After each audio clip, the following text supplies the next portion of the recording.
September 1st, 1939. Dawn breaks over the Polish border.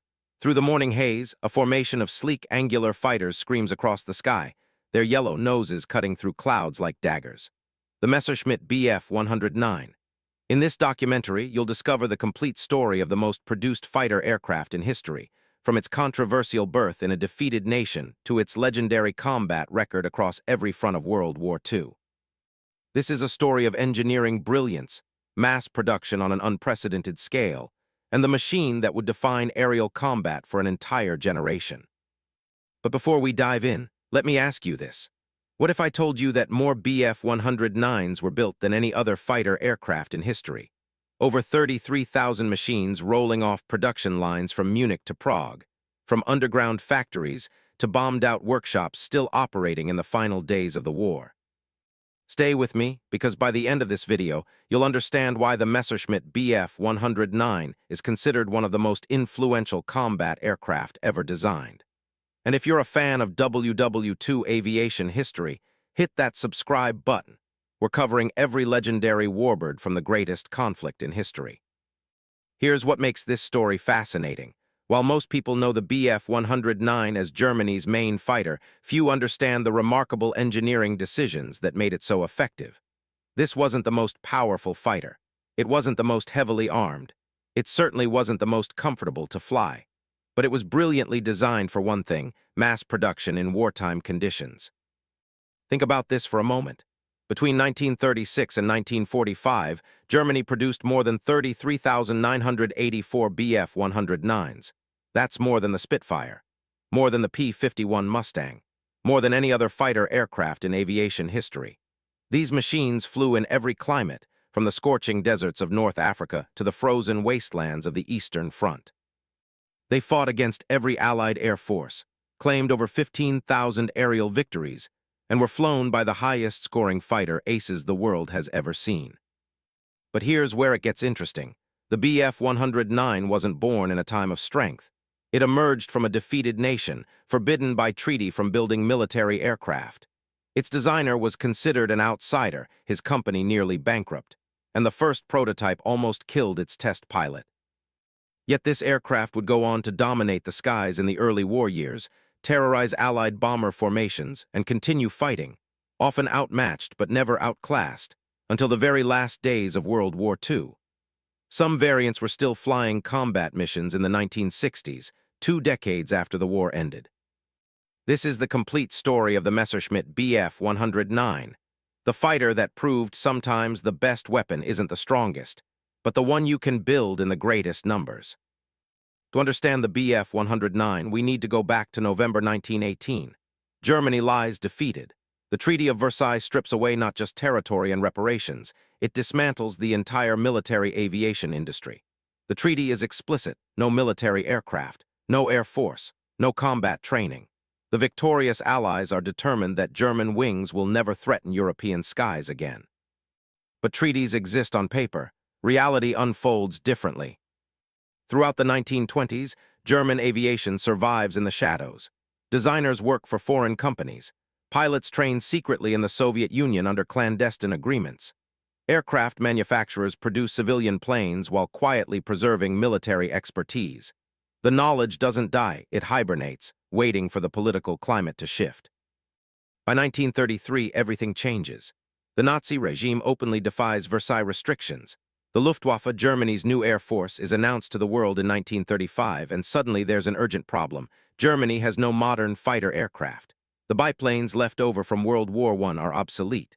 The few secret prototypes are outdated before they fly. Meanwhile, other nations are developing new fighters, faster, better armed, more capable. The Luftwaffe's leadership faces a critical question. What kind of fighter does Germany need?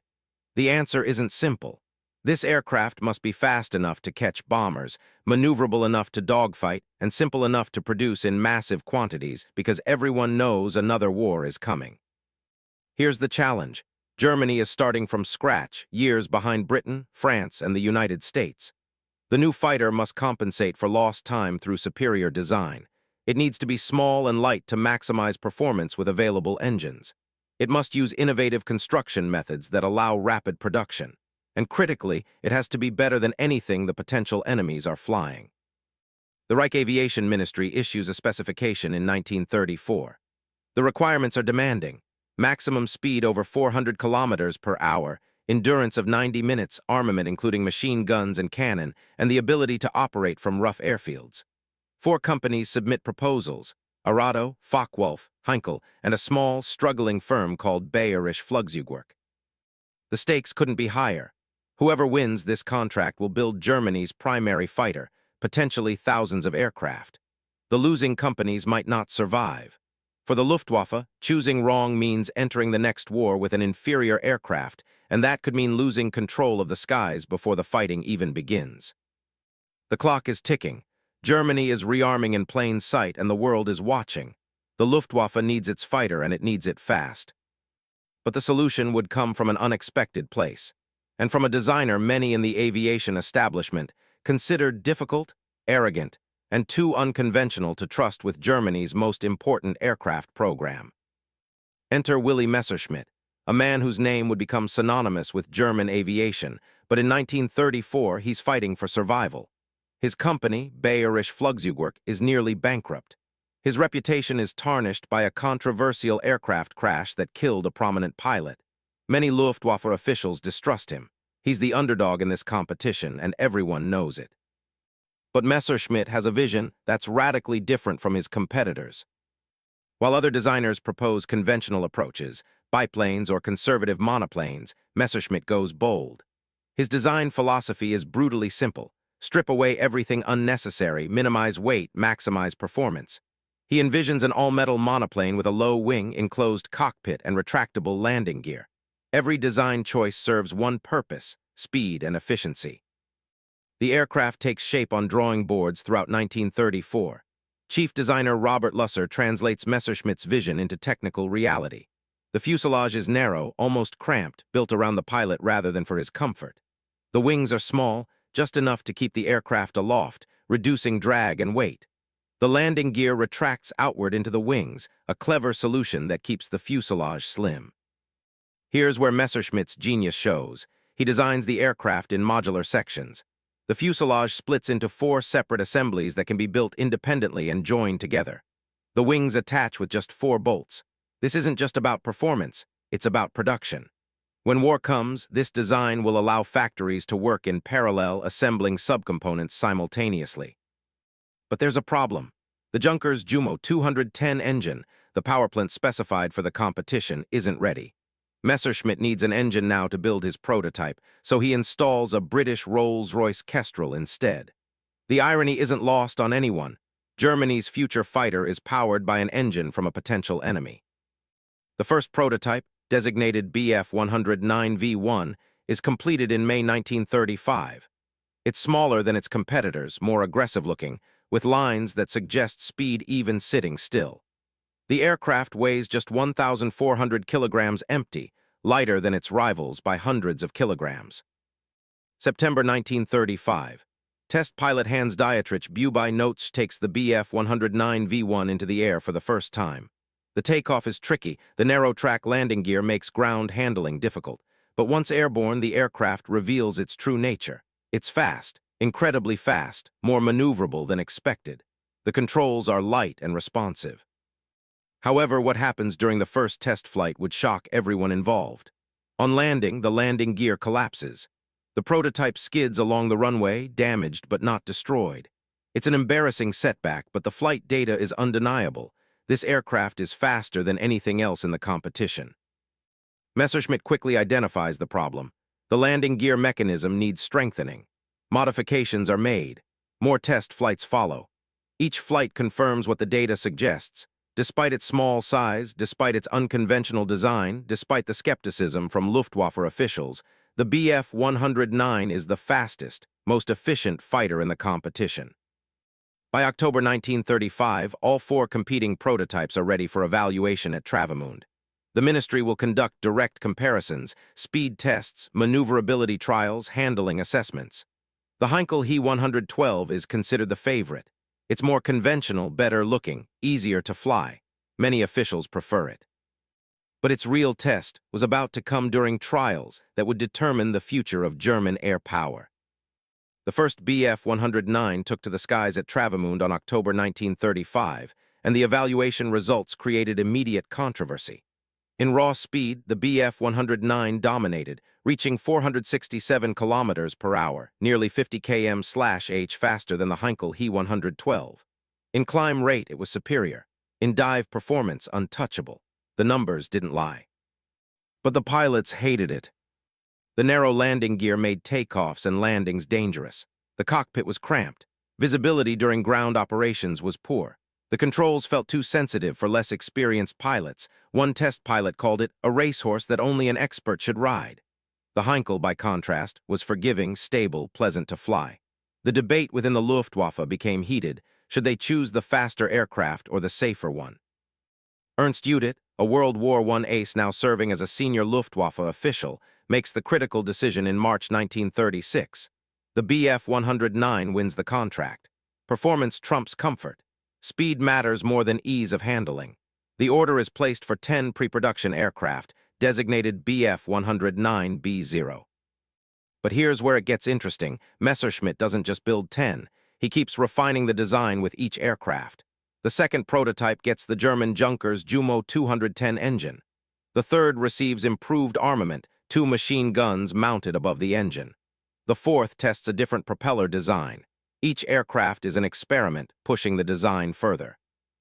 By late 1936, the Bf-109B1 enters production. The Jumo 210 engine produces 635 horsepower, not spectacular, but adequate. Armament consists of 3 7.92 machine guns, 2 in the nose, 1 firing through the propeller hub. It's lightly armed by later standards, but sufficient for 1936. Then comes an unexpected opportunity, a testing ground nobody anticipated. July 1936. Civil war erupts in Spain. Francisco Franco's nationalist forces request military aid from Germany. Hitler sees an opportunity not just for political advantage, but for combat testing. In November 1936, the first Bf-109B1s arrive in Spain aboard the ship Rearmament. They're assigned to the Condor Legion, German volunteer units fighting alongside Franco's forces. Spain becomes the Bf-109's baptism of fire. The aircraft faces Soviet-supplied Polikarpov I-15 and I-16 fighters flown by Republican pilots. Initial encounters are cautious, pilots learning the aircraft's combat characteristics under real conditions. The Bf-109 proves faster in level flight and superior in dive ease, but the Soviet fighters are more maneuverable in turning combat. German pilots develop new tactics, hit-and-run attacks using speed and climb rate, avoiding prolonged dogfights where the Polikarpov's agility gives advantage. These lessons, learned in Spanish skies, will shape Luftwaffe doctrine for the coming war. By 1938, improved variants arrive in Spain. The Bf-109C introduces a more powerful engine. The Bf-109D follows with further refinements. Combat data flows back to Germany continuously. What works, what doesn't, what needs changing. Over 130 aerial victories are claimed in Spain, and the Bf-109 proves its fundamental design is sound. But its real test was about to come in actual total war, against modern air forces with far greater numbers and resources than anything seen in Spain. September 1, 1939. Dawn breaks over Poland, and the Bf-109 enters the war it was designed to fight. By this time, the aircraft has evolved dramatically from those early Spanish volunteers. The Bf-109E, nicknamed Emil by Luftwaffe pilots, is now the standard variant. Its Daimler-Benz DB601 engine produces 1,175 horsepower, nearly double the original Jumo. Armament has increased to 4 machine guns plus 2 20mm cannon. This is no longer an experimental fighter, it's a mature weapon system. The Polish campaign reveals the Bf-109's devastating effectiveness in coordinated operations. Luftwaffe doctrine emphasizes close cooperation between fighters and bombers. Bf-109s sweep ahead of bomber formations, clearing Polish fighters from the sky. Their speed advantage is overwhelming. Polish PZL P-11 fighters, though well flown, are simply outclassed by nearly 100 kilometers per hour. Within the first week, Polish air resistance crumbles. Bf-109 pilots rack up victories against aircraft that can barely catch them. The tactics developed in Spain, diving attacks, energy fighting, refusing to turn fight, prove brutally effective. Polish pilots fight bravely, but they're flying obsolete biplanes and outdated monoplanes against a fighter designed for modern warfare. The campaign lasts just over 4 weeks. When Poland surrenders on October 6th, the Bf-109 has achieved complete air superiority with minimal losses. But this victory comes against a weaker opponent. The real test is coming. May 10, 1940. Germany invades France and the Low Countries. Now the Bf-109 faces worthy adversaries. French Morane-Saulnier MS-406 and Du-Tin D-520 fighters, and more significantly, the British Royal Air Force flying Hawker Hurricanes and Supermarine Spitfires over French territory. The first encounters with Spitfires are sobering. Here, finally, is an opponent that matches the Bf-109 in performance. The Spitfire turns tighter. At low altitudes, it's faster. British pilots are well-trained and aggressive. For the first time, Bf-109 pilots face opponents who can exploit their weaknesses. But the German tactical advantage, radio communication, coordinated formations, experienced leadership from Spain, proves decisive. The Bf-109 units operate with a discipline and coordination that the scattered Allied squadrons cannot match. Major Werner Mölders, already an ace from Spain, develops the Finger Four formation, 2 pairs of fighters providing mutual support. This formation will become standard for fighter tactics worldwide. Stay with me because this next part is crucial. The Battle of France cost the Allies nearly 2,000 aircraft in 6 weeks. Bf-109 pilots claim hundreds of victories.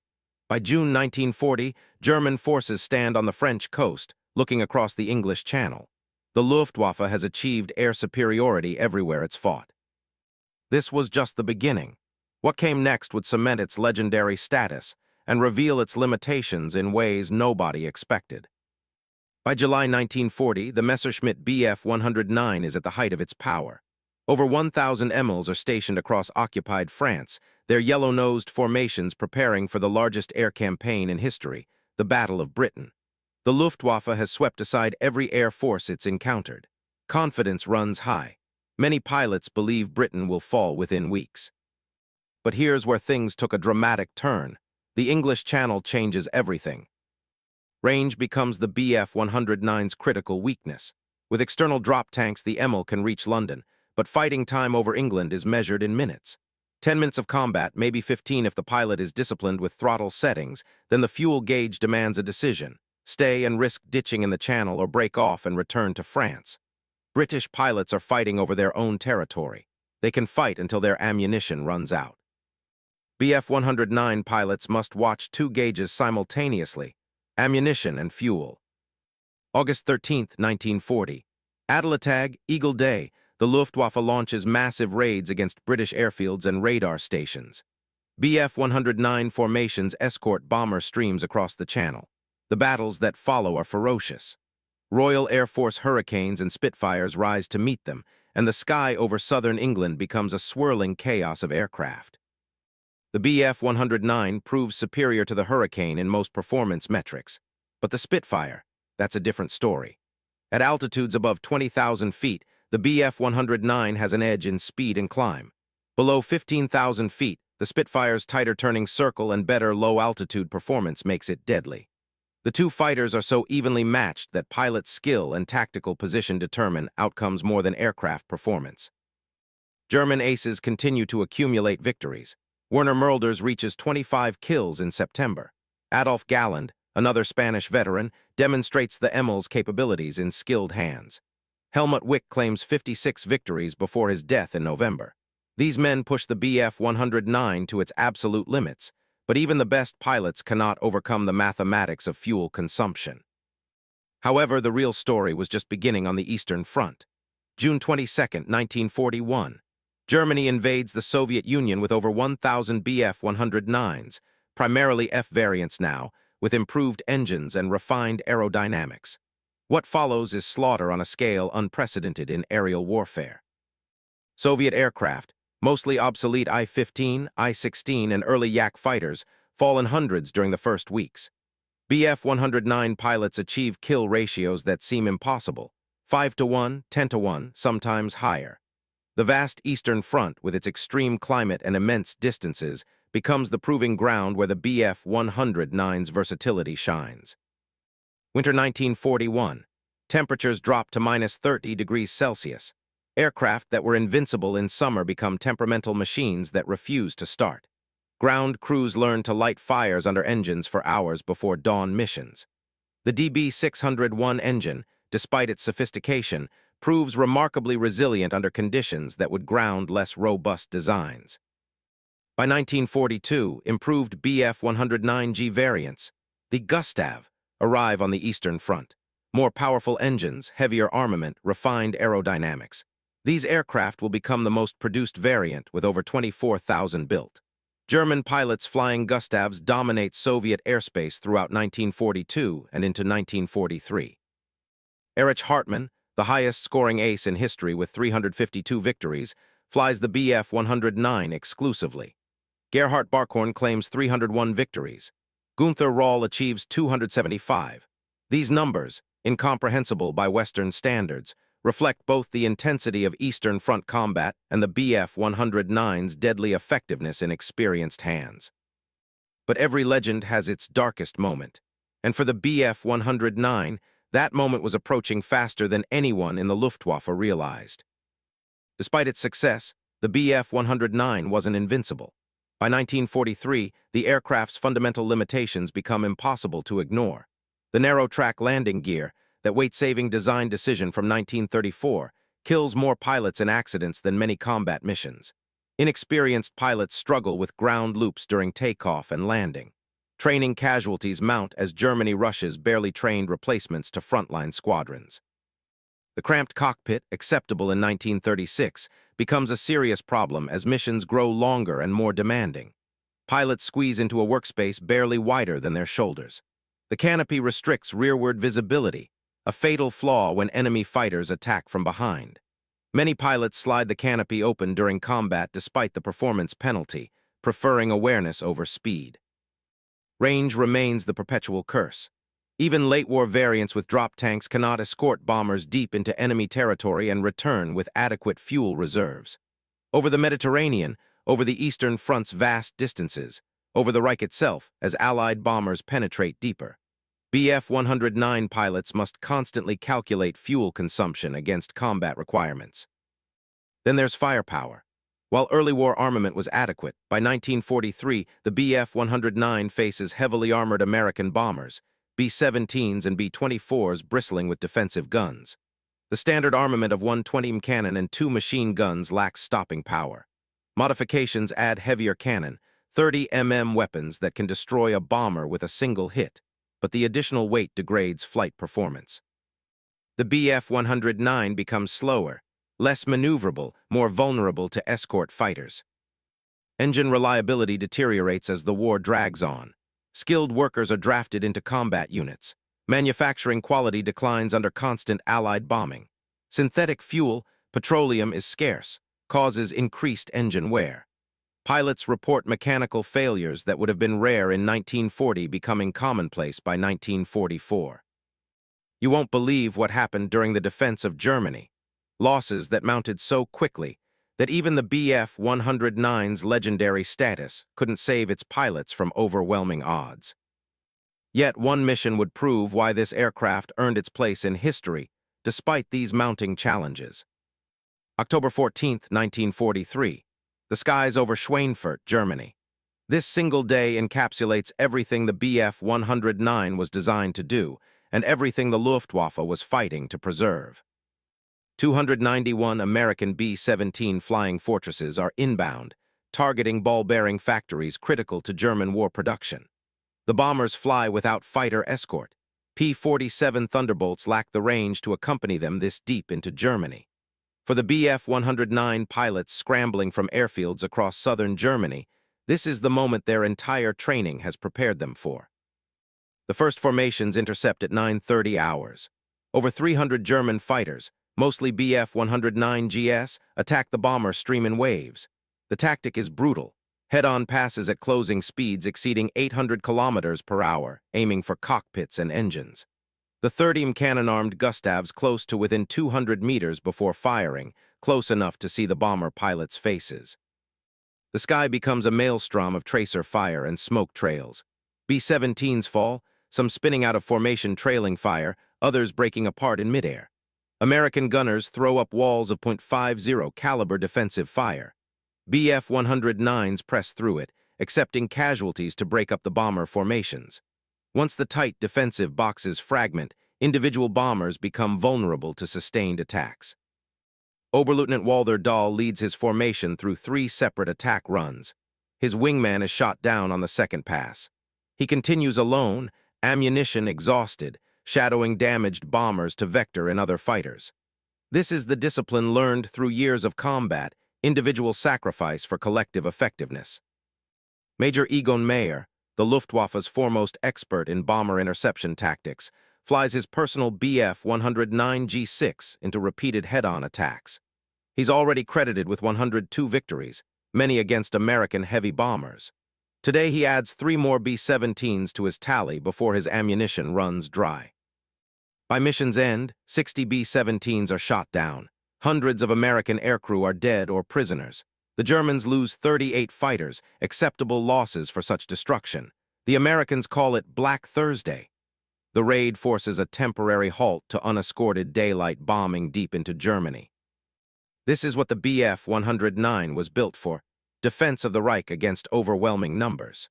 The aircraft proves that even in 1943, even against heavily armed bombers in mass formation, a well-flown Bf-109 with proper tactics remains lethal. But you won't believe what happened next. As the war progressed, the Bf-109 would continue to evolve, but the strategic situation was deteriorating faster than any aircraft design could compensate for. By 1944, warfare was changing in ways that no single aircraft could counter. Allied fighter escorts, P.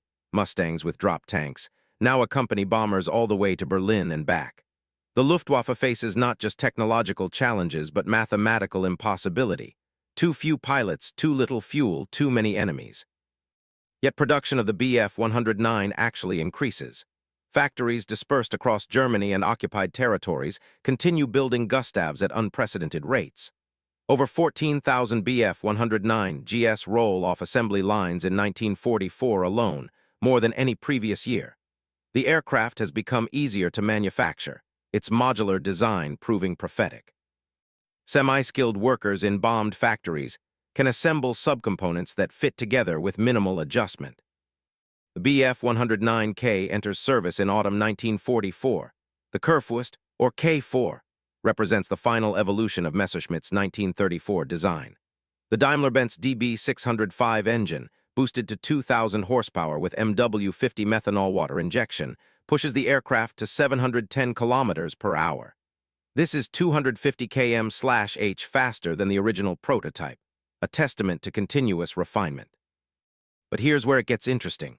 The K4 is both the best and worst Bf-109 variant. In skilled hands, it matches or exceeds Allied fighters in most performance categories. The problem is skilled hands are increasingly rare. By late 1944, Luftwaffe pilot training has collapsed. New pilots arrive at frontline squadrons with barely 100 flight hours. Their instructors had 400 hours by this point in their training 3 years earlier. The Bf-109's unforgiving handling characteristics, acceptable when pilots train for a year, become deadly with abbreviated training. Accident rates soar. Young pilots die on their first missions, shot down by experienced Allied pilots flying inferior aircraft but with vastly superior training. New roles emerge from desperation. Bf-109s are modified to carry rockets, 21 cm Werfer granate tubes under the wings for attacking bomber formations. The drag is enormous, making the aircraft vulnerable to escorts, but a single rocket hit can destroy a B-17. Some variants receive 30 cannon with tungsten core ammunition capable of penetrating any Allied armor. The most radical development never reaches mass production. The Bf-109TL, a jet-powered variant. Only prototypes are built before resources shift to the Me-262 jet fighter program. The Bf-109's basic airframe, brilliant in 1934, cannot be stretched further into the jet age. Production continues until the final days. Bf-109s are assembled in factories even as Allied troops approach the gates. The last aircraft roll off production lines in April 1945, literally hours before the Reich collapses. And then came the moment that would define its legacy, not with a bang, but with the silence of engines that would never start again. When the war ended in May 1945, thousands of Bf-109s sat abandoned across German airfields, some destroyed by retreating crews, others simply left where they stood when fuel ran out. The final combat missions are flown in early May 1945. Luftwaffe pilots take off knowing surrender is days away, flying not for victory but for honor, protecting German civilians fleeing westward from Soviet advance. The numbers tell a staggering story. 33,984 Bf-109s built between 1936 and 1945. Over 57,000 combat sorties flown. More than 15,000 confirmed aerial victories claimed by Bf-109 pilots across all fronts, though exact figures remain disputed. The aircraft served longer, flew more missions, and achieved more kills than any other fighter in history. But here's where the story takes an unexpected turn. The Bf-109's combat life doesn't end in 1945. Czechoslovakia continues production after the war. The Avia S-199, a Bf-109G airframe with a Junkers Jumo engine, enters service with the Czech Air Force. These aircraft are later sold to Israel during their 1948 War of Independence. Ironically, Messerschmitt's design fights in Israeli colors against Arab forces flying British Spitfires, the same aircraft it battled over England 8 years earlier. Spain operates Bf-109s until 1965, 20 years after Nazi Germany's defeat. Spanish-built variants, designated Hispano Ha-1112, receive Rolls-Royce Merlin engines, the same powerplant used in Spitfires. These hybrid fighters patrol Spanish airspace through the 1950s and early 1960s, making them among the last piston-engine fighters in European military service. Switzerland keeps captured and purchased Bf-109s operational until 1949. Romania flies them into the early 1950s. Yugoslavia uses German aircraft alongside Soviet types. The Bf-109's simple construction and proven reliability make it valuable to air forces that cannot afford modern jets. Today, approximately 20 Bf-109s survive in museums worldwide. The Deutsches Museum in Munich displays an early E variant. The Royal Air Force Museum in London preserves a captured Emil from 1940. The Smithsonian's National Air and Space Museum holds a G6 variant. Only a handful remain airworthy. Each year at air shows in Europe and America, these restored machines demonstrate the performance that made them legendary. The distinctive sound of the Daimler-Benz engine, a sharp, aggressive bark, transports audiences back to a time when these aircraft ruled the skies. What impressed historians most wasn't just combat performance. It was the engineering philosophy that made such sustained production possible under increasingly desperate conditions. Looking back, the Messerschmitt Bf-109 was more than just a machine. It represented a fundamental shift in fighter design philosophy that influenced aviation for generations. Willy Messerschmitt's 1934 decision to prioritize performance and manufacturability over pilot comfort established principles still used today. Modern fighters remain cramped, uncomfortable workspaces because every kilogram devoted to comfort is a kilogram not contributing to combat capability. The Bf-109 proved this harsh calculus worked.